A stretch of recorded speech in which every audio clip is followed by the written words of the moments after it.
Hey guys, so today I will be making a Python video, and in the upcoming days I will continue to make more of them in a sequential order.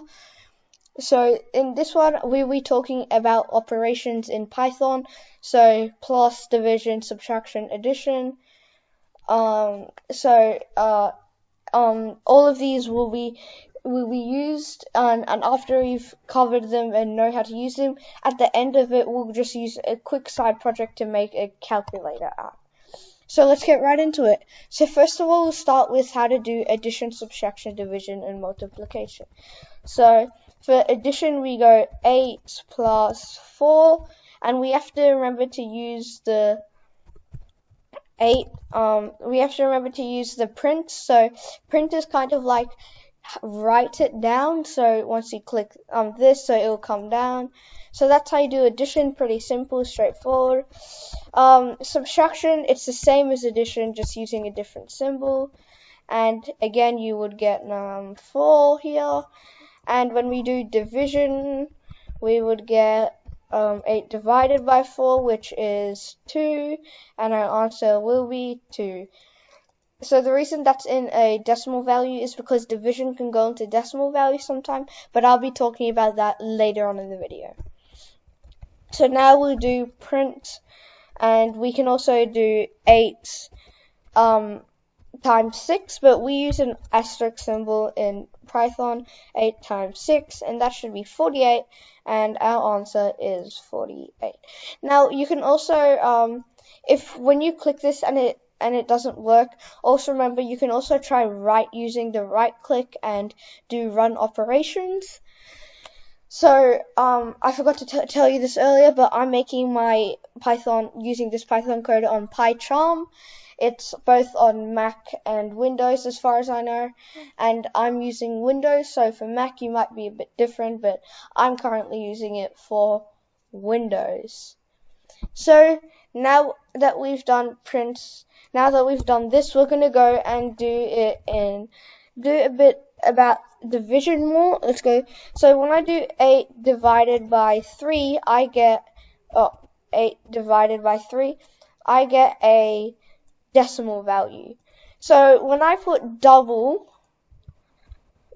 slash, it would round down this decimal value to a whole number. So this will make it easier for the users to understand, but if you want to have a precise value or answer, then you would not want to use these double division symbols. So now it's time to make that calculator we were talking about, as we have gone through all the operations, and it's quite simple actually if you can kind of memorize it, and it will also be very, very intriguing once you get into it. So we'll start off with 1. So 1 will be, so code number line 1, we just want to welcome the users to our calculator app. So we have to use single quotation marks or double quotation marks, and we do print, and then we can do maybe welcome to our addition calculator.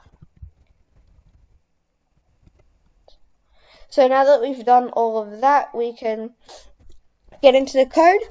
So we want to declare a variable, which is a in this case, and then float. Float is like the decimals we were talking about before, and then we're gonna do input. Input is so that the user can type. There. As you can see, I can't type here, but when I do input, the user will be able to type there. So now that we've done input, we can do type number 1,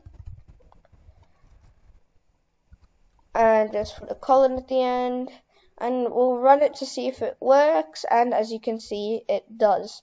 So we will I'll just copy paste this, and remember your variable number can be anything, but it's best to stick with the main ones like a, b, or x and y.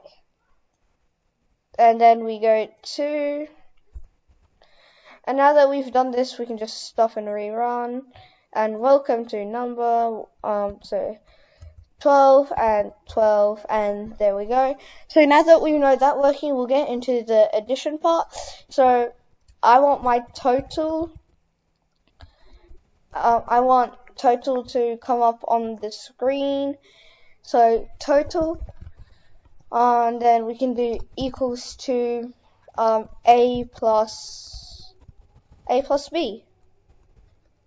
So then we can do print, and then after that we can do print total, because if you think about it, we're saying that we want to find the addition of these two numbers. So if we say total is also equal to the addition of the sum of these two numbers, then if we just print total, we're getting the sum of these two numbers.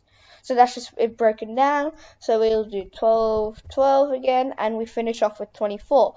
Now we can do this with a lot of different numbers, 45.3 and 6, 45.3 and 6, and we will get 51.3. So as you can see, we've done that with division. We can just change this symbol over here to multiplication, and now this is a multiplication one. So we can go 12 times 12, and that's 144. So as we now we know that this is working, you can continue to add more code to this and make it a whole calculator. But I'm just going to show you this part, and from then on you can go and explore. So I hope you've liked this video, and click that notification bell so that you know the upcoming videos of the coding and you can stay up to date. And also remember to hit that like button and subscribe. So I hope you liked this video, and see you till next time.